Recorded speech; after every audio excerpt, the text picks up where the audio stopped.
Tutorial mata kuliah, Filsafat Hukum dan Etika Profesi. Kuliah 01. Pengertian filsafat. Disajikan oleh Tutorial Kuliah TV. Teman-teman, untuk mempelajari suatu disiplin ilmu, tidak lengkap jika kita tidak mengetahui terlebih dahulu pengertian atau definisi dari disiplin tersebut. Karena itu, terlebih dahulu harus diketahui apa itu filsafat, karakteristik filsafat, dan hal-hal yang dibicarakan dalam filsafat. Untuk mendefinisikan sesuatu kadang tidak mudah karena sangat tergantung dari sisi mana melihatnya. Ibarat orang buta yang diminta mengenali gajah, beragam definisi akan muncul, seperti gajah adalah sebuah makhluk hidup yang panjang karena memegang belalainya. Gajah adalah sebuah benda yang runcing dan tajam karena yang bersangkutan memegang gadingnya, dan seterusnya. Pengertian filsafat secara etimologi, atau akar kata, kata filsafat berasal dari bahasa Yunani, philosophia. Philos artinya pecinta dan sophia artinya kebijaksanaan. Dengan kata lain, filsafat merujuk pada makna, cinta kebijaksanaan, cinta ilmu, atau cinta akan hikmah. Secara terminologi, ada yang memberikan makna bahwa filsafat bermakna kegiatan berpikir secara radikal. Radikal berasal dari kata radix yang artinya akar. Berpikir radikal artinya berpikir sampai akar suatu masalah, melewati batas-batas fisik yang ada, dan memasuki medan pengembaraan di luar sesuatu yang fisik.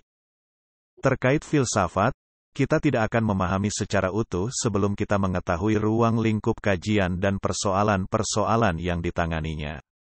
Di sisi lain, para filsuf mempunyai pandangan yang berbeda mengenai arti, objek, metode, tujuan, dan nilai filsafat. Pendefinisian filsafat tidak akan mudah dilakukan. Akan tetapi, dapat disebutkan beberapa arti terpenting dari kata filsafat. Berikut ini, filsafat dalam arti cinta kebijaksanaan, hikmah. 1. Cinta kebijaksanaan adalah arti dari kata filsafat itu sendiri. Ada pendapat yang mengatakan bahwa Pythagoras, seorang filsuf Yunani klasik, mengambil kata filsafat dari dua kata berbahasa Yunani, yaitu philo dan sophia. 2. Philo berarti cinta, sedangkan sophia berarti bijaksana. Dengan demikian, secara etimologi, kata philosophia berarti cinta kepada kebijaksanaan. 3. Orang-orang Yunani sebelum Pythagoras mengartikan kata sophia sebagai kemahiran dan kecakapan dalam suatu pekerjaan, seperti perdagangan dan pelayaran. 4. Kemudian, makna kata sophia berkembang dan digunakan sebagai istilah untuk kecakapan di bidang syair dan musik. 5. Selain itu, kata sophia juga bermakna memiliki ketajaman pikiran dan perilaku yang baik. 6. Pada akhirnya, makna kata sophia berkembang lagi dan digunakan untuk menyebut jenis pengetahuan tertinggi, yakni pengetahuan yang bisa mengantarkan kita untuk mengetahui kebenaran murni. 7. Karena kebijaksanaan, sophia, atau pengetahuan terhadap kebenaran murni itu merupakan suatu pencapaian yang sulit dilakukan, atau hanya Tuhan yang mampu melakukannya, menurut Pythagoras yang pantas bagi manusia adalah sekadar pecinta kebijaksanaan. 8. Pythagoras menegaskan, cukuplah seorang menjadi mulia ketika ia menginginkan hikmah dan berusaha untuk mencapainya. 9.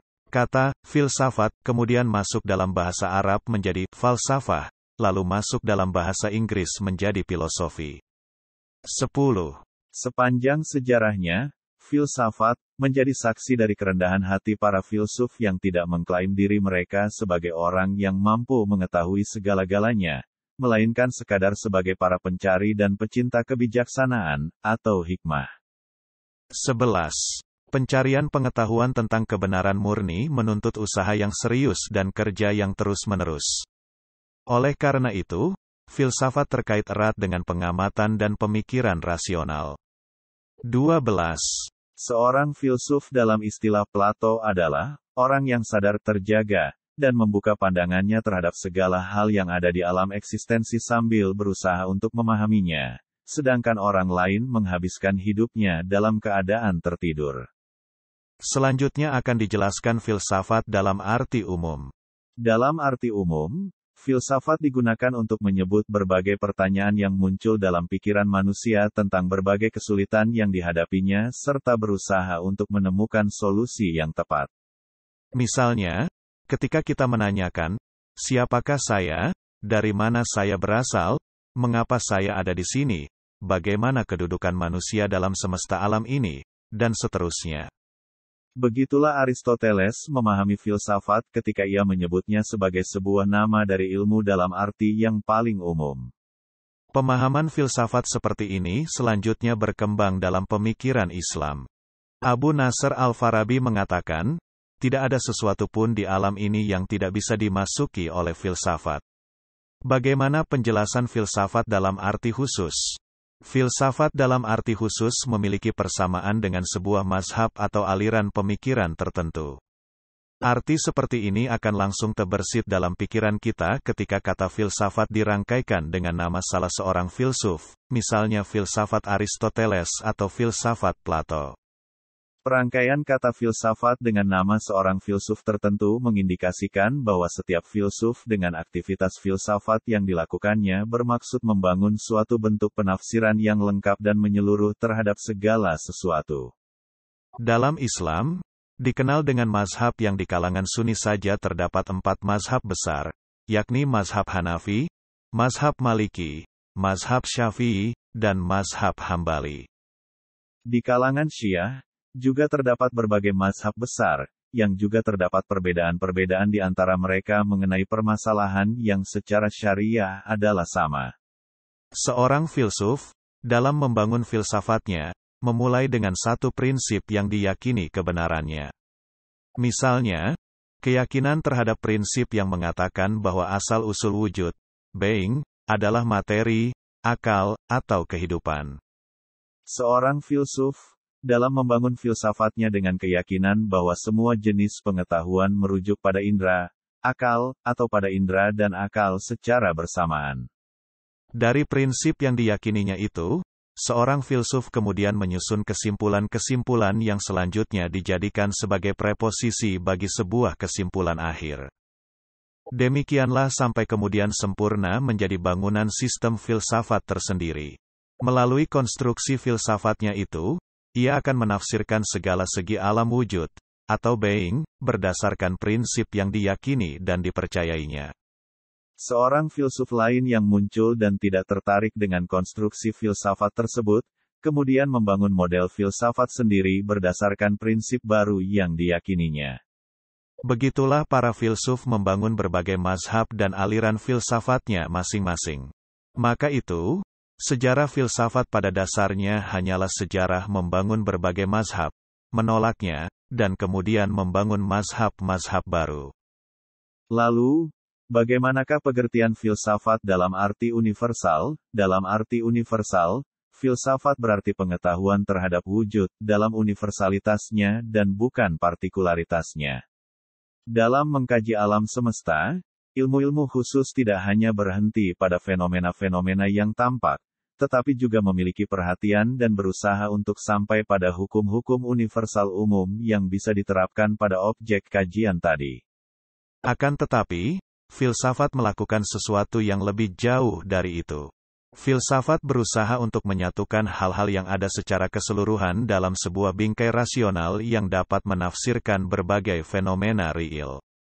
Itu sebabnya, filsuf senantiasa mempertanyakan hal berikut. Apakah alam ini materi atau jiwa atau percampuran antara keduanya? Apakah di balik fenomena-fenomena alam yang berubah ini ada sesuatu yang tetap dan tidak berubah? Apakah semua peristiwa yang terjadi di alam ini bersifat kebetulan atau ia berjalan menurut sebuah sistem yang ajak? Berkaitan dengan arti filsafat sebagai ilmu yang bersifat universal, Herbert Spencer, filsuf Inggris, tahun 1820 sampai tahun 1903 Masehi, mengatakan bahwa ilmu adalah pengetahuan yang menyatukan hal-hal yang ada, atau being, secara parsial atau partikular, sedangkan filsafat adalah pengetahuan yang menyatukannya secara sempurna, atau universal. Terkait dengan arti universal filsafat tersebut, Plato juga pernah mendeskripsikan filsuf sebagai orang yang mampu melihat alam kosmik secara menyeluruh sekaligus menguasai zaman secara menyeluruh pula. Hal senada juga diungkapkan oleh Zakaria Ibrahim bahwa tugas seorang filsuf adalah mempercayai apa yang diucapkan oleh zaman dan waktu, bukan yang diucapkan oleh detik dan jam serta cenderung pada dimensi ada being, dan bukan pada berbagai objeknya. Berikut ini pengertian filsafat dalam arti hikmah kehidupan. Filsafat dipahami sebagai orientasi yang mencerahkan kehidupan sesuai dengan tuntutan akal. Filsuf bukanlah seseorang yang hidup dalam menara gading dan mengasingkan diri dari kehidupan masyarakat, seperti yang selama ini digambarkan oleh banyak orang. Filsuf adalah pribadi yang hidup menyatu dengan masyarakat dan berbagai persoalannya. Dialog pemikiran dan diskusi filosofis filsuf merupakan sebuah proses berhadapan dengan realitas yang memiliki ciri positivistis. Seorang filsuf dalam menghadapi berbagai persoalan hidup tidak sekadar mengamati dan memikirkannya untuk memahami dan menafsirkannya. Namun, seorang filsuf juga memanfaatkan pemahaman ini untuk sampai pada berbagai solusi yang dapat menyelesaikan persoalan-persoalan tersebut serta mengarahkan manusia menuju suatu bentuk kehidupan yang lebih utama, baik untuk pribadi maupun masyarakat. Orientasi untuk mengarahkan kehidupan ini bukan sesuatu yang baru dalam filsafat. Plato sejak masa Yunani telah menggambarkan sebuah model masyarakat manusia, seperti yang dicita-citakannya. Dalam deskripsinya, Plato berusaha untuk menghilangkan berbagai aib, atau celah, yang ada dalam masyarakat, yaitu membuat suatu pola reformasi umum. Filsafat juga terdapat dalam berbagai gerakan kebangkitan sosial dan ilmiah serta memikul beban untuk mengarahkan kehidupan menjadi lebih baik dan mulia. Di antara tokoh-tokoh filsafat kontemporer, ada yang berusaha untuk menjadikan orientasi ini sebagai satu-satunya orientasi dalam filsafat, misalnya Karl Marx yang mengusung filsafat materialisme. Karl Marx mengkritik abis filsafat klasik yang hanya menafsirkan alam dan memandang bahwa hal tersebut tidak benar. Tugas filsafat adalah bekerja untuk mengubah alam. Menurut Marx, dengan mengubah alam, manusia akan mengubah dirinya dan akan membentuk suatu hukum baru yang memudahkan jalannya sejarah. Filsafat pragmatisme juga memiliki orientasi ini. William James, tokoh filsafat pragmatisme yang paling terkenal, menyatakan, filsuf dalam arti yang sesungguhnya adalah seseorang yang berpikir untuk merealisasikan suatu manfaat yang dicarinya. Orientasi ini memberikan kesempatan kepada sebagian pemikir untuk membicarakan filsafat politik berbagai negara dalam hasil karya mereka. Secara saksama, perbuatan keseharian kita mencerminkan bahwa pada dasarnya kita selalu berfilsafat. Sebagai individu, seringkali kita terpaksa menganalisis perbuatan-perbuatan kita, mengoreksi penilaian, dan mempertimbangkan ukuran-ukuran atau standar yang kita buat sendiri serta membatasi hubungan kita, baik dengan alam maupun orang lain. Sepanjang kita memahami filsafat sebagai sebuah proses kritik, analisis, dan evaluasi terhadap kehidupan kita sesungguhnya nyaris tidak pernah terpisah dari filsafat. Lalu apa hubungan filsafat dan agama? Sejatinya, tidak pernah ada pertentangan antara filsafat dan agama. Bahkan, pandangan sebagian filsuf, khususnya filsuf Muslim, bahwa berfilsafat dapat menopang dan meningkatkan keimanan.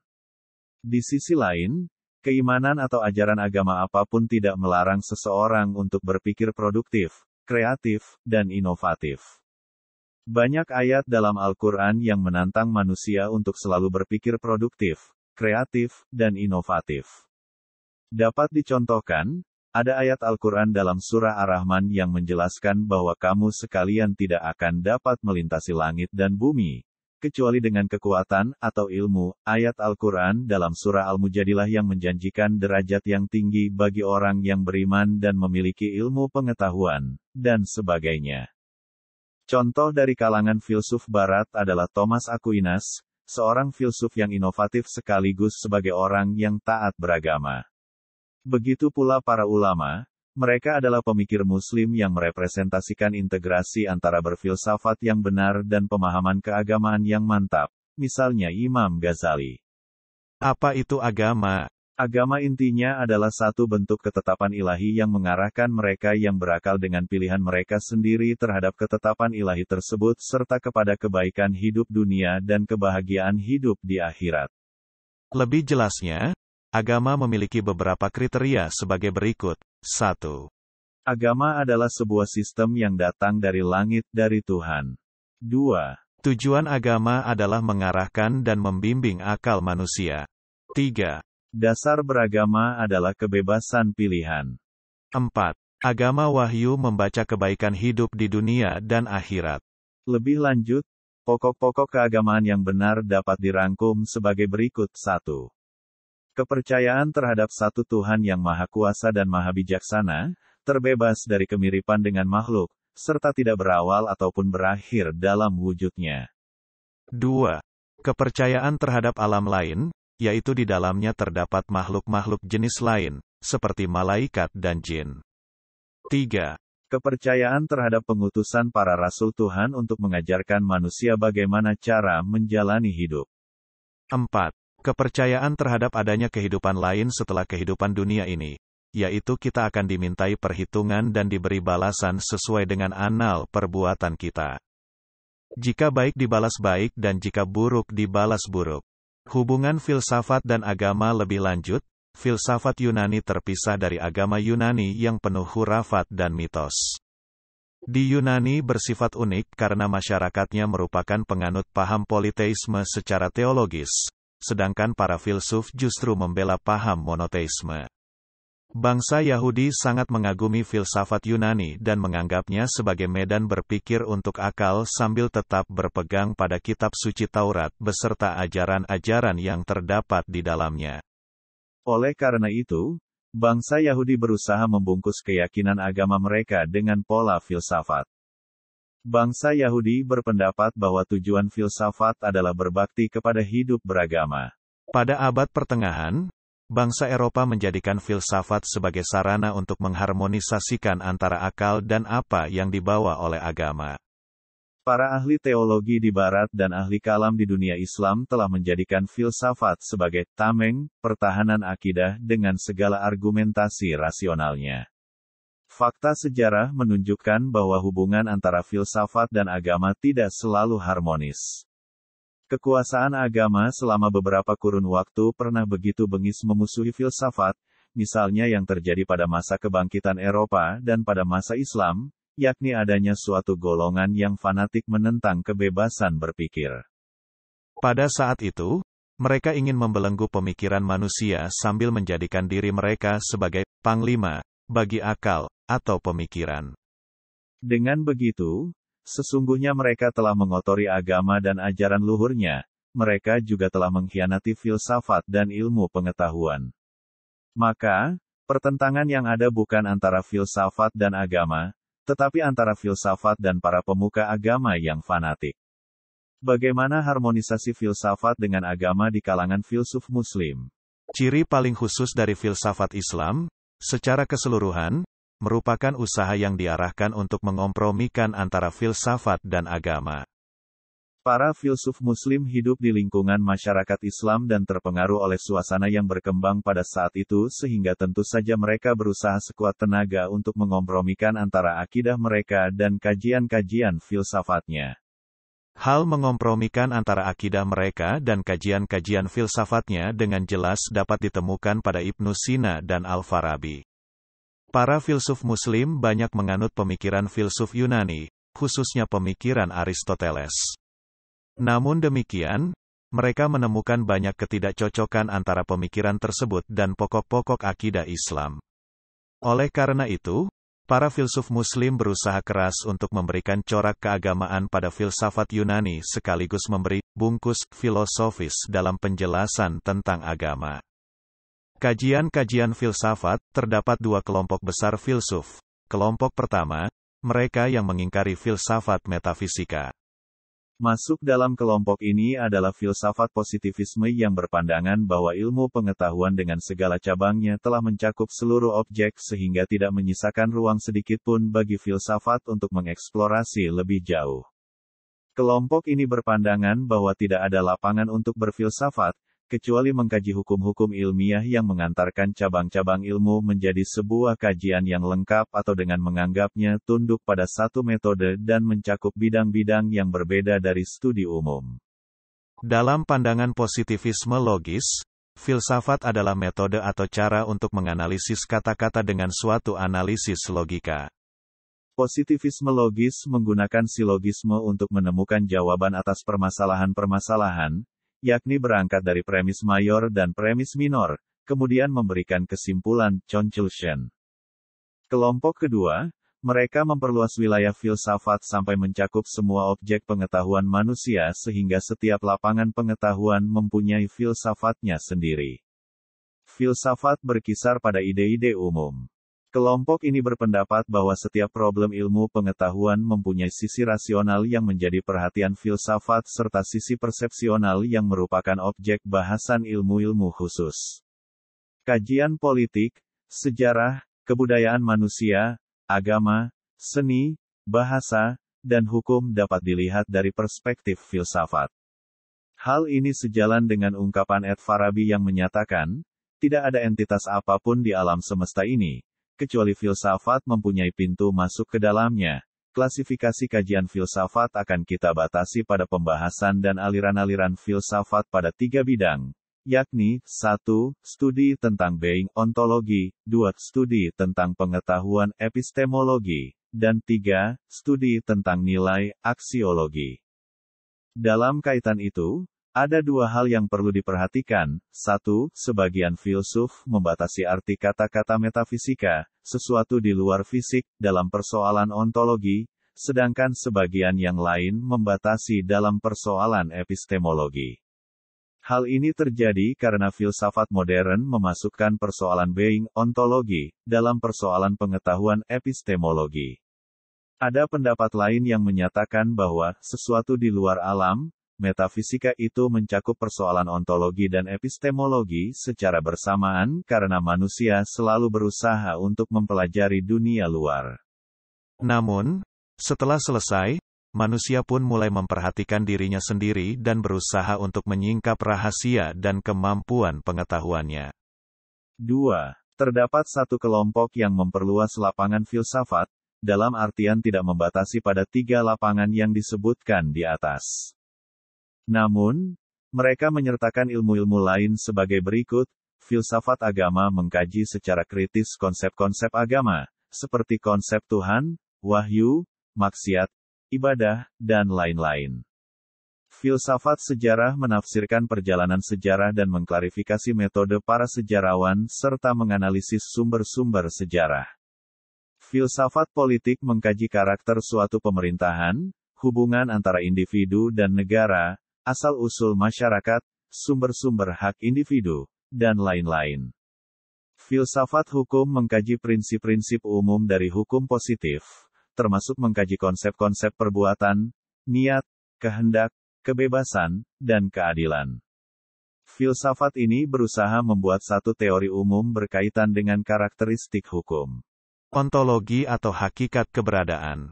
Kajian ontologi merupakan kajian filsafat paling awal dan paling besar secara keseluruhan. Kajian ontologi telah mendapatkan serangan keras bukan hanya dari tokoh agama, melainkan oleh sebagian filsuf sendiri. Meski demikian, ontologi tetap eksis karena adanya kebutuhan manusia terhadapnya. Ilmu pengetahuan hanya mampu menyediakan sejumlah proposisi dan hukum yang berkaitan dengan fenomena-fenomena dan tidak bisa memberikan sebuah penafsiran yang komprehensif tentang alam. Ilmu pengetahuan hanya membahas peristiwa dan fenomena yang dapat ditangkap panca indera. Ada banyak hal yang lebih dalam daripada itu yang tidak bisa dikajinya. Misalnya, tentang prinsip pertama dan sebab pertama dari segala sesuatu. Dalam ontologi ini, terdapat 2 bagian penting, yakni, 1. Metafisika umum dan 2. Metafisika khusus. Persoalan metafisika umum antara lain, a. Apa yang dimaksud dengan ada, keberadaan, atau eksistensi itu? b. Bagaimana penggolongan dari yang ada, keberadaan, atau eksistensi? c. Apa sifat dasar, kenyataan, atau keberadaan. Sedangkan, metafisika khusus mempersoalkan hakikat yang ada pada 3 bagian penting berikut. A. Kosmologi mempersoalkan hakikat alam semesta, termasuk segala isinya, kecuali manusia. Persoalan-persoalan kosmologi, alam, bertalian dengan hal-hal, 1. Asal mula, perkembangan, dan struktur atau susunan alam. 2. Jenis keteraturan apa yang ada di alam. 3. Apa hakikat hubungan sebab akibat? Dan apakah ruang dan waktu itu? B. Antropologi, yakni bidang ilmu yang mempersoalkan hakikat manusia, antara lain menyangkut hal-hal, 1. Bagaimana terjadinya hubungan badan dan jiwa, 2. Apa yang dimaksud dengan kesadaran, 3. Manusia sebagai makhluk bebas atau tidak bebas. C. Teologi, yaitu bidang yang mempersoalkan hakikat Tuhan, yang merupakan konsekuensi terakhir dari seluruh pandangan filsafat. Tema-tema yang dibicarakan berkisar pada kesucian, kebenaran, keadilan, dan sifat-sifat Tuhan. Epistemologi atau teori pengetahuan. Ontologi dan ilmu-ilmu lain didasarkan pada asumsi bahwa dengan kemampuannya, manusia dapat mengetahui hakikat segala sesuatu dan mengetahui berbagai karakter terkait hal-hal eksistensial. Hal ini kemudian mendorong munculnya pertanyaan dan perdebatan dari para filsuf yang tidak mau menerima sebuah konsep, pendapat, atau hakikat, kecuali setelah mengadakan kajian dan klarifikasi. Pertanyaan-pertanyaan ini merupakan objek kajian epistemologi, teori pengetahuan. Beberapa pertanyaan yang diajukan dalam filsafat tentang teori pengetahuan sebagai berikut. A. Apakah manusia mampu mengetahui hakikat-hakikat dan dapat meyakini keabsahan dan kebenaran pengetahuan-pengetahuannya? Apakah kemampuan pengetahuannya masih memiliki celah keraguan? Jika pengetahuan itu bersifat probable, seberapa jauh batas kapasitasnya? Apakah ia merupakan pengetahuan yang bersifat probabilitas atau meyakinkan? B. Apakah pengetahuan itu muncul dari dalam atau dari luar? Dengan cara apa kita bisa mendapatkan pengetahuan? Dengan akal, rasionalis, atau dengan indera, empiris? Dengan kedua-duanya secara bersamaan? Dengan intuisi yang merupakan jenis pencapaian langsung? Apakah setiap cara mempunyai batasan-batasan? Apakah akal mampu mengetahui Tuhan dan sifat wajib yang melekat pada dirinya? Aksiologi atau nilai-nilai. Aksiologi adalah cabang filsafat yang secara khusus mengkaji cita-cita, sistem nilai, atau nilai-nilai mutlak atau tertinggi, yaitu nilai-nilai yang dianggap sebagai tujuan utama. Nilai-nilai ini dalam filsafat adalah ethak, atau kebenaran, kebaikan, dan keindahan. Aksiologi ini memiliki 3 cabang sebagai berikut. A. Logika, yakni suatu disiplin filsafat yang membahas nilai kebenaran yang membantu kita untuk berkomitmen pada kebenaran dan menjauhi kesalahan serta menerangkan bagaimana seharusnya berpikir secara benar itu. B. Etika, yakni disiplin filsafat yang membahas nilai kebaikan dan berusaha membantu kita dalam mengarahkan perilaku. Ia mengarahkan kita kepada apa yang seharusnya dilakukan, membatasi makna kebaikan, keburukan, kewajiban, perasaan, serta tanggung jawab moral. C.